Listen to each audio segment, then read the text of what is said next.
प्रिय विद्यार्थियों, नमस्कार। आपके परिष्कार क्लासेज के यूट्यूब चैनल पर आपका अभिनंदन, आपका स्वागत। और वीडियो को लास्ट तक देखें और ज़्यादा से ज़्यादा लाइक एंड शेयर और सब्सक्राइब करें। तो आपको पता है मैंने बौद्ध धर्म आपको पढ़ा दिया था। आज हम पढ़ने जा रहे हैं जैन धर्म। तो बहुत शानदार टॉपिक है जैन धर्म। तो बौद्ध धर्म के मैंने आपको अच्छी तरह से समझा दिया था। और कोई भी प्रॉब्लम हो, समस्या हो तो कमेंट करें। जैन धर्म, तो आज मैं आपको जैन धर्म पढ़ाने जा रहा हूँ। तो सबसे पहले आपको ध्यान में रखना है कि जैन धर्म की जो भाषा थी वो प्राकृत भाषा थी। कौन सी भाषा थी? प्राकृत। भाई जैन धर्म के जितने भी जैन धर्म की जिस भाषा का प्रयोग किया गया था उसमें प्राकृत भाषा का ज़्यादातर प्रयोग किया गया था। अब प्रश्न आता है जैन धर्म। तो आपको मैंने बौद्ध धर्म और जैन धर्म दोनों की बता दी थी कि जब 6ठी शताब्दी ईसा पूर्व में भारत में कुछ सामाजिक बुराइयां थी, अंधविश्वास था, इनको उखाड़ने के लिए कुछ संप्रदाय आए तो उसमें नाम था बौद्ध धर्म, जैन धर्म। तो बौद्ध धर्म मैंने आपको पढ़ाया, जैन धर्म। तो आपको सबसे पहले ध्यान रखना है जैन धर्म जीन शब्द से बना है। किस शब्द से बना है? संस्कृत के जीन शब्द से बना है। और जीन शब्द का शाब्दिक अर्थ होता है विजेता, या इसका दूसरा शब्द ले सकते हैं कि जीन शब्द का ये भी होता है कि मनुष्य शरीर के अंदर राग द्वेषों से मनोविकारों पर विजय प्राप्त कर लेना क्या कहलाता है? जीन कहलाता है। उसके बाद में यदि आपसे प्रश्न आ जाए कि जैन धर्म, आपको ध्यान में रखना है महावीर स्वामी से जितने भी तीर्थकर थे उन तीर्थकरों को निग्रंथ के नाम से जाना जाता था। बहुत शानदार क्वेश्चन है। निग्रंथ के नाम से जाना जाता था। इस निग्रंथ, अब आपसे ध्यान में रखना है कि महावीर स्वामी से पहले जितने भी तीर्थकर हुए, जैसे 23 तीर्थकर हुए, उन 23 तीर्थकरों को किस नाम से जाना जाता था? निग्रंथ के नाम से जाना जाता था। अब आपके ध्यान में रखना है अशोक के अभिलेखों में भी निग्रंथ शब्द का क्या मिलता है? उल्लेख मिलता है। उसके बाद में ये ध्यान में रखना है कि जैन साधु जो होते थे, जैन साधुओं को यति के नाम से पुकारा जाता था। उसके बाद में इसमें यह भी ध्यान में रखना है कि आपको पता है जैन धर्म में 24 तीर्थकर हुए थे। कितने तीर्थकर? 24 तीर्थकर हुए थे जैन धर्म में।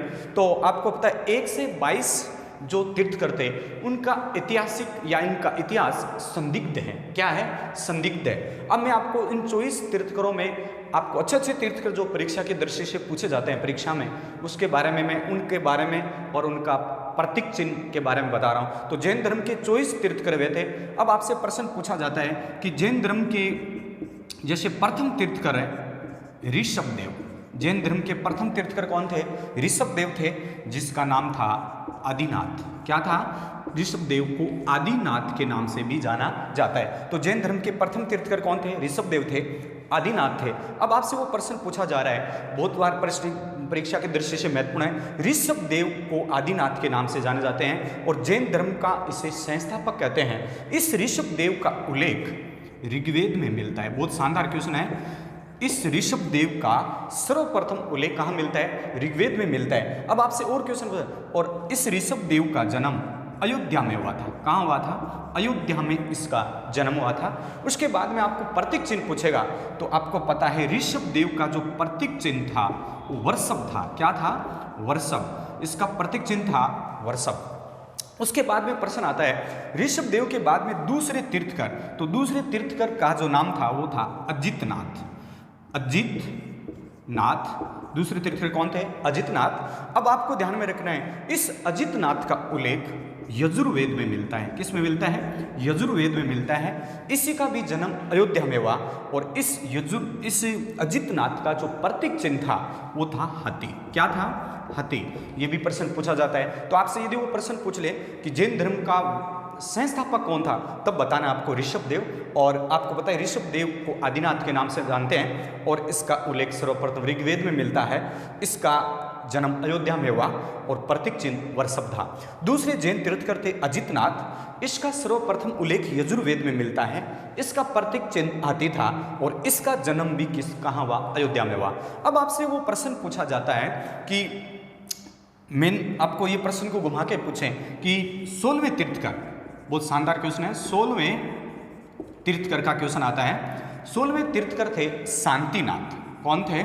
शांतिनाथ। बहुत शानदार क्वेश्चन है। 16वें तीर्थकर शांतिनाथ। इस शांतिनाथ का उल्लेख, बहुत शानदार क्वेश्चन, इस शांतिनाथ का आपको ध्यान में जो प्रतीक चिन्ह था मृग था। इसका प्रतीक चिन्ह क्या था? मृग। और 19वें तीर्थकर के बारे में पूछा जाता है। 19वें तीर्थकर थे मल्लीनाथ। कौन थे? मल्लीनाथ। बहुत शानदार क्वेश्चन है। 19वें तीर्थकर कौन थे? मल्लीनाथ। और आपको पता है मल्लीनाथ का प्रतीक चिन्ह था कलश। क्या था? कलश। अब आए, आपको ध्यान में रखना है 22वें तीर्थकर का प्रश्न पूछा जाता है। 22वें तीर्थकर थे, आपको पता है, नेमिनाथ। क्या थे? नेमिनाथ। ये भी क्वेश्चन पूछा जाता है। और नेमिनाथ का प्रतीक चिन्ह था शंख। क्या था? शंख इसका प्रतीक चिन्ह था। और फिर मोस्टली आते हैं 23वां और 24वां। तो आपको पता है 23वें तीर्थकर, अब ये भी अच्छा क्वेश्चन है। 23वें तीर्थकर थे, बहुत शानदार क्वेश्चन। 23वें तीर्थकर थे पार्श्वनाथ। बहुत शानदार क्वेश्चन। 23वें तीर्थकर कौन थे? पार्श्वनाथ। बहुत बढ़िया क्वेश्चन है। और आपको पता है पार्श्वनाथ अश्वसेन के पुत्र थे। किसके थे? अश्वसेन के पुत्र थे। और इनका जो निर्वाण प्राप्त हुआ वो सुमेध पर्वत में प्राप्त हुआ। और इसके पिता का नाम अश्वसेन था, माता का नाम वामा था। माता का नाम क्या था? वामा। उसके बाद में प्रश्न बनता है कि इसकी पत्नी का नाम प्रभावती था। और उसके बाद में प्रश्न बनता है कि पार्श्वनाथ ऐसे तीर्थकर थे जिन्होंने चतुर आयाम, बहुत शानदार क्वेश्चन है, चतुर आयाम 4 इन्होंने आश्रम, चतुर आयाम इन्होंने सिद्धांत दिया था, जिसमें नाम बता दूं मैं, सत्य, एक, सत्य और असत्य, अहिंसा और एप्रीग्रह। तो बहुत शानदार क्वेश्चन है। सत्य, झूठ नहीं बोलना चाहिए, असत्य कि भाई सही कहा, असत्य को, अहिंसा मतलब किसी से हिंसा नहीं करना, एप्रीग्रह आवश्यकता से ज़्यादा चीज़ों को ग्रहण नहीं करना। तो आपको पता है 23वें तीर्थकर थे पार्श्वनाथ, उसके पिता का नाम अश्वसेन, माता का नाम वामा, पत्नी का नाम प्रभावती। और इसका आपके पूछें चतुर आयाम, और इन्होंने चतुर आयाम 4 सिद्धांत दिए थे। और पार्श्वनाथ का प्रतीक चिन्ह था, आपको बहुत ध्यान में रखना है, पार्श्वनाथ का प्रतीक चिन्ह था सर्प। क्या था? सर्प। इसका प्रतीक चिन्ह सर्प। अब प्रश्न आता है महावीर स्वामी का। तो आपको पता है महावीर स्वामी 24वें तीर्थकर थे। महावीर स्वामी कौन से तीर्थकर थे? 24वें तीर्थकर। तो ये भी अच्छा क्वेश्चन है। 24वें तीर्थकर थे और इसका प्रतीक चिन्ह था सिंह। क्या था? सिंह। और 5वां इन्होंने आयाम जोड़ दिया था ब्रह्मचर्य। चतुर आयाम तो जोड़ा था किसने? पार्श्वनाथ ने। 5वां जो आयाम जोड़ा ब्रह्मचर्य, इसमें जोड़ दिया, और वो ब्रह्मचर्य आश्रम जोड़ने वाला महावीर स्वामी थे। तो ये तो इनका डेफिनेशन है भाई जैन धर्म में कौन कौन क्या है। एक प्रश्न और बनता है कि 22वें तीर्थकर जो नेमिनाथ थे, इसको लोग दिगंबर, जो सवितम धर्म के लोग हैं, वो इसको स्त्री के रूप में पूछते हैं, स्त्री के रूप में इसको जानते हैं। उसके बाद में प्रश्न बनता है, इसका टॉपिक आते हैं, हम टॉपिक पर आते हैं महावीर स्वामी। तो बहुत शानदार क्वेश्चन है, महावीर स्वामी। अब थोड़ा इसको ध्यान से समझना है आपको, इसका भी क्वेश्चन परीक्षा में आता है। महावीर स्वामी तो जैन धर्म, अब एक सबसे पहले उत्तम क्वेश्चन ये बनता है कि जैन धर्म का संस्थापक तब तो आपको करना है ऋषभदेव आदिनाथ। और यदि आपको वास्तविक पूछ ले कि जैन धर्म का वास्तविक संस्थापक, तब हो जाएगा महावीर स्वामी। तो हम अब महावीर स्वामी को पढ़ने जा रहे हैं। तो महावीर स्वामी का सबसे पहले आपको ध्यान रखना है जन्म। तो महावीर स्वामी का जन्म 599 ईसा पूर्व में, महावीर स्वामी का जन्म 599 ईसा पूर्व में वैशाली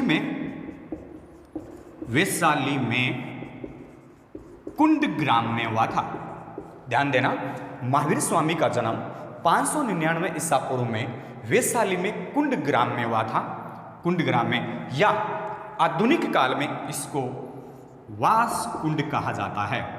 वासु कुंड, बहुत शानदार क्वेश्चन है। आधुनिक काल में इसे वासु कुंड काल के नाम से जाना जाता है। महावीर स्वामी का जन्म 599 ईसा पूर्व में वैशाली में कुंड ग्राम में हुआ, जिसे वासु कुंड के नाम से जानते हैं। और ये वैशाली कहाँ है?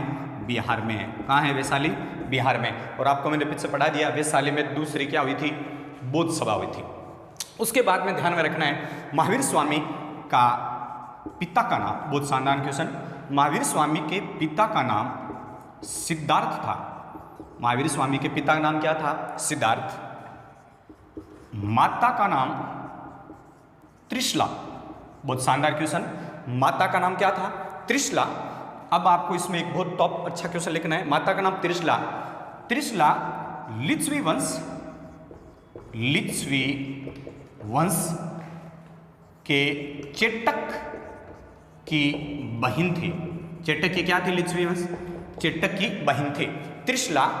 तो आपको ध्यान देना, महावीर स्वामी का जन्म 599 ईसा पूर्व में वैशाली में कुंड ग्राम में हुआ, जो बिहार में, जो आधुनिक काल में वासुकुंड के नाम से जानते हैं।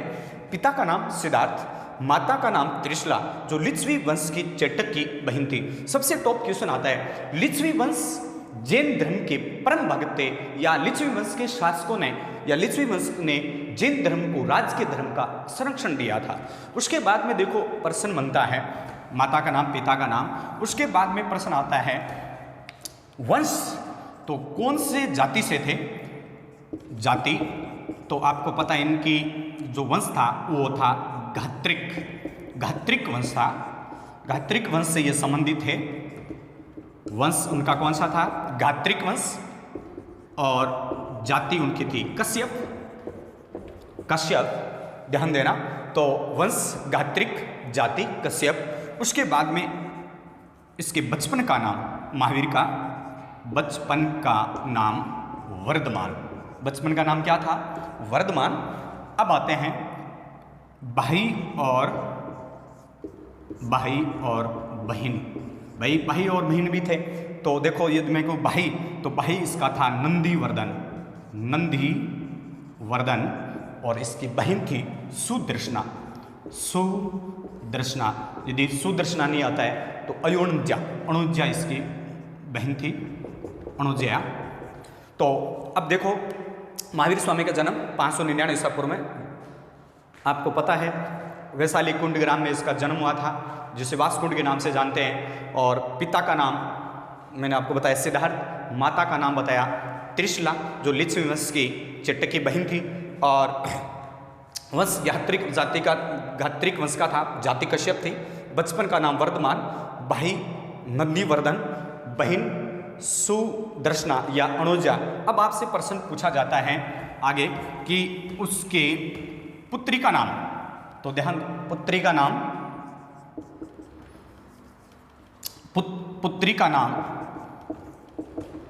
था प्रियदर्शना।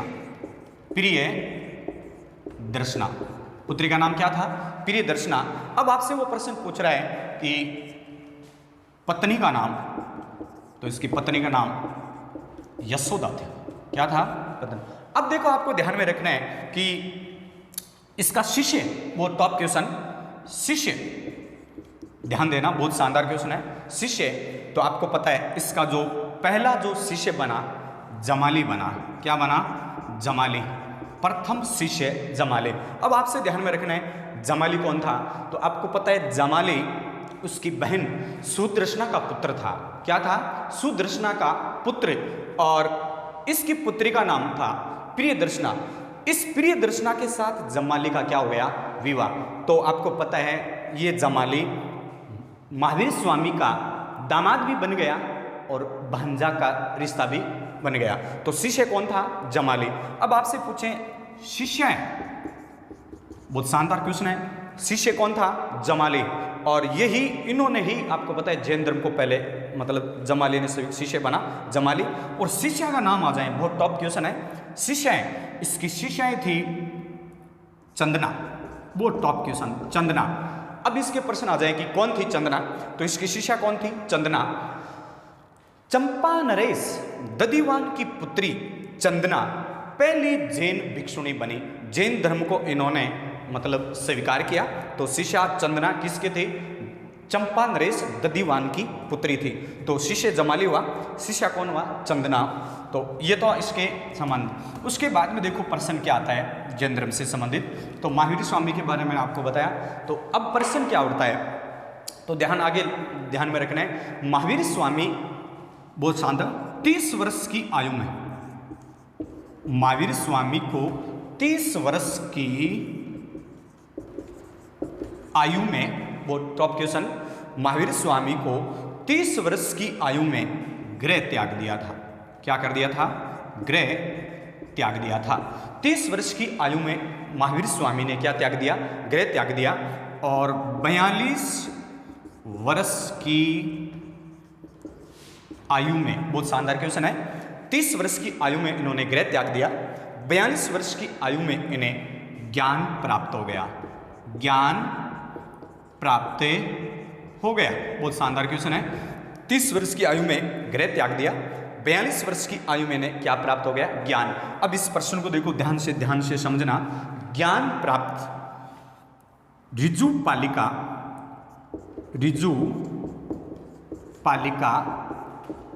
नदी के किनारे प्राप्त हुआ। बहुत शानदार क्वेश्चन है। महावीर स्वामी को 42 वर्ष की में आयु में ज्ञान प्राप्त हो गया और ऋजु पालिका नदी के किनारे इसे क्या हुआ? ज्ञान प्राप्त हुआ। और यदि वृक्ष का नाम पूछ लें तो इसके वृक्ष, साल वृक्ष के नीचे इसे क्या प्राप्त हुआ? ज्ञान प्राप्त हुआ। अब इसको प्रश्न को आगे बढ़ाएं, आगे चलते।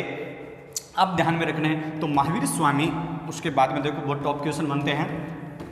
महावीर स्वामी उपदेश, एक ध्यान रखना कि जैसे मैंने आपको एक प्रश्न बताया था कि महात्मा बौद्ध धर्म में जो ज्ञान प्राप्त होते हैं उसको महाबोधि या संबोधि के नाम से जानते हैं। और यदि प्रश्न आ जाए कि जैन धर्म में ज्ञान प्राप्त को, जैन धर्म में ज्ञान प्राप्त की जो घटना होती है, ज्ञान प्राप्त की जो घटना होती है उसको केवलिन कहा जाता है। क्या कहा जाता है? केवलिन। ये क्वेश्चन आया हुआ भी है, सीधा उठा सकते हैं आपको।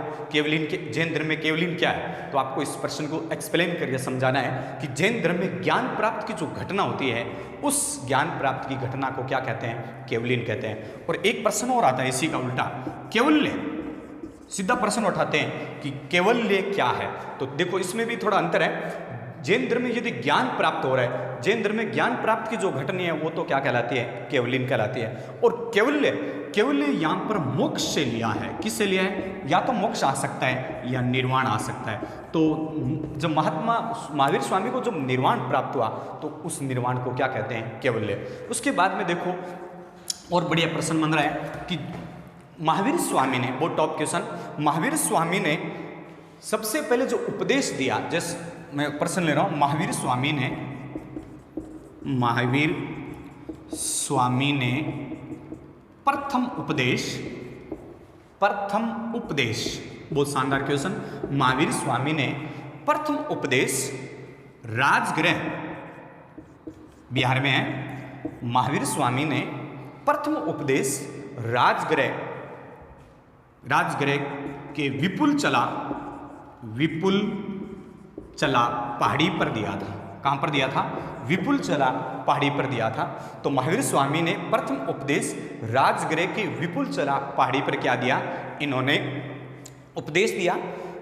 अब प्रश्न को ध्यान देना है, इन उपदेश को ग्रहण करने वाले कौन थे? सुनने वाले। इस उपदेश को सुनने वाले बिंबिसार,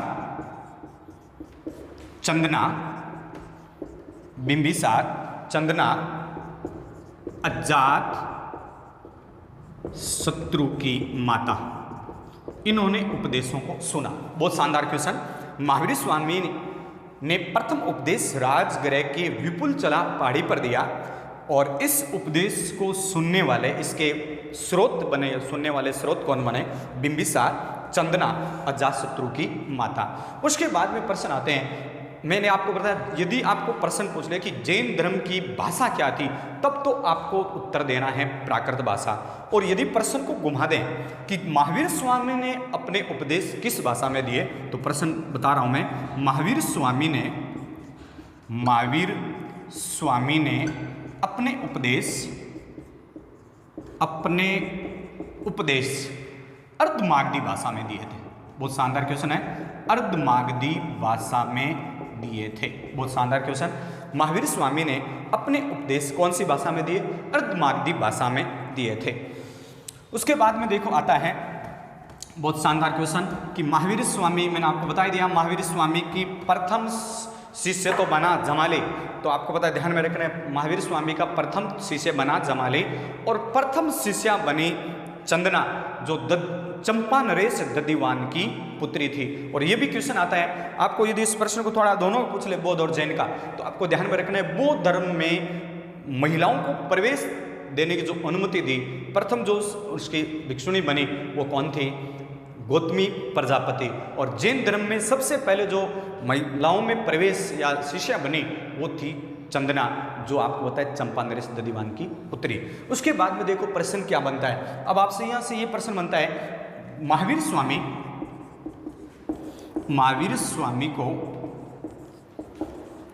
स्वामी को बहुत शानदार क्वेश्चन, महावीर स्वामी को अरहत कहा जाता है। बहुत शानदार क्वेश्चन है, महावीर स्वामी को अरहत भी कहा जाता है। अब आपको इस शब्द को अर्थ को समझना है। अरहत क्या होता है? अरहत वह अर्थ का ये अर्थ होता है कि पूजनीय योग्य जो होते हैं, जो योग्यतम जो व्यक्ति होते हैं, पूजनीय योग्य जो व्यक्ति होते हैं, उसको क्या कहते हैं? अरहत। अब जैसे आपको प्रश्न आ जाए महावीर का अर्थ, तो नाम से पता रहा है कि अपने तप बल के कारण, अपने पराक्रम के कारण इसका नाम क्या पड़ा? महावीर पड़ा।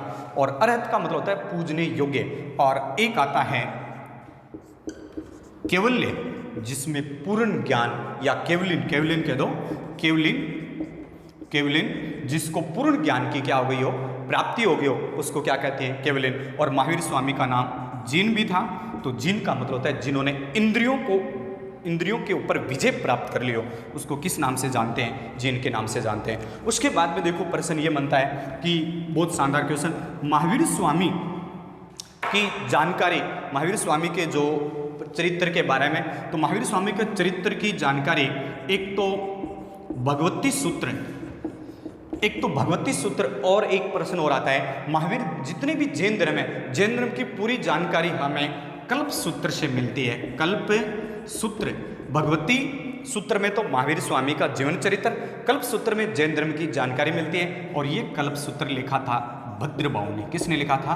भद्रबाहु ने। तो इसमें हमें इस जैन धर्म के बारे में जानकारी मिलती है। उसके बाद में आता है, देखो बहुत बढ़िया टॉपिक बन रहे हैं, तो महावीर स्वामी का ये तो इसका लिखा जो। अब आता है कि जैन धर्म का प्रचार प्रसार।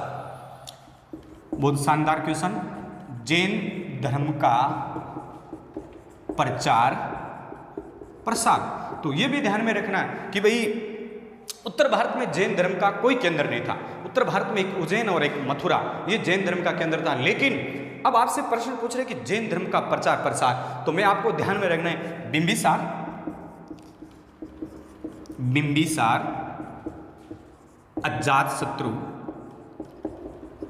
अजातशत्रु, ठीक है, लिच्छवी वंश, बहुत टॉप क्वेश्चन है। जैन धर्म का प्रचार प्रसार भारत में सर्वप्रथम, आपको ध्यान में रखना है कि भारत में सबसे ज्यादा विदेशों में सबसे ज्यादा बौद्ध धर्म का प्रचार प्रसार हुआ। जैन धर्म सिर्फ दक्षिण का मुख्य केंद्र रहा। जैन धर्म दक्षिण भारत में पनपा, उत्तर भारत में मथुरा और उज्जैन में जैन धर्म था, बाकी जैन धर्म को अन्वयी नहीं थे। अब प्रश्न आ जाए कि बिंबिसार, अजातशत्रु, लिच्छवी वंश ये क्या थे? ये जैन धर्म को परम भगत माने जाते थे।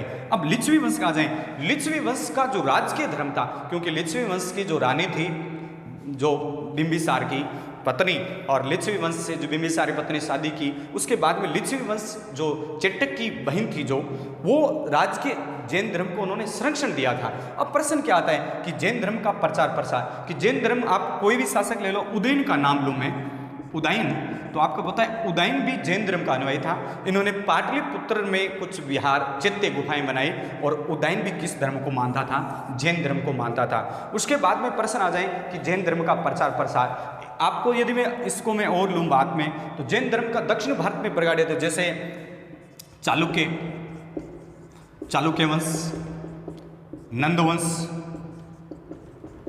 ठीक है, चालुक्य वंश, नंदवंश और राष्ट्रकूट वंश। दक्षिण भारत के जितने भी वंश थे, एक पाल को छोड़कर, वो सारों किस धर्म को मानते थे? जैन धर्म के अनुयायी थे। तो चालुक्य वंश, नंदवंश, राष्ट्रकूट वंश, चेदी वंश, ये सारे, जैसे मैं आपको एग्जांपल दूं कि दक्षिण भारत में जैन धर्म का गढ़ था, चालुक्य वंश, नंदवंश, राष्ट्रकूट, चेदी वंश। तो आपको पता है चालुक्य वंश पुलकेशिन द्वितीय था। पुलकेशिन द्वितीय का एक दरबारी था, आपको ध्यान में है, जिसका नाम था रवि कीर्ति वर्मा, जिन्होंने एहुल प्रशस्ति की क्या की थी? रचना।